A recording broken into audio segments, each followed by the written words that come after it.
Hi guys, this is Sir John and welcome back to my mini vlog and hashtag feeding program ni Sir John.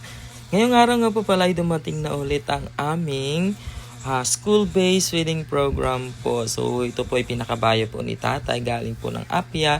Bakit po dito po sa school? At syempre dahil nandito na school, so distribution day na po. Kaya yung mga bata ay nakapila na para kumuha at tumangkap po nitong aming school-based feeding program. So meron po kami dyan Mongo, rice, yung Naughty Bar at saka yung Nutriband po. Ayan, so isa-isa po silang kumipila at kumukuha para po iuwi po sa kanilang mga bahay at kakainin po itong aming school-based feeding program po. Kaya tuwang-tuwa na naman at may natanggap na naman sila pong biyaya. Kaya thank you so much po sa DepEd po sa kanilang project na ito, ang school-based feeding program. Ayan, thank you so much.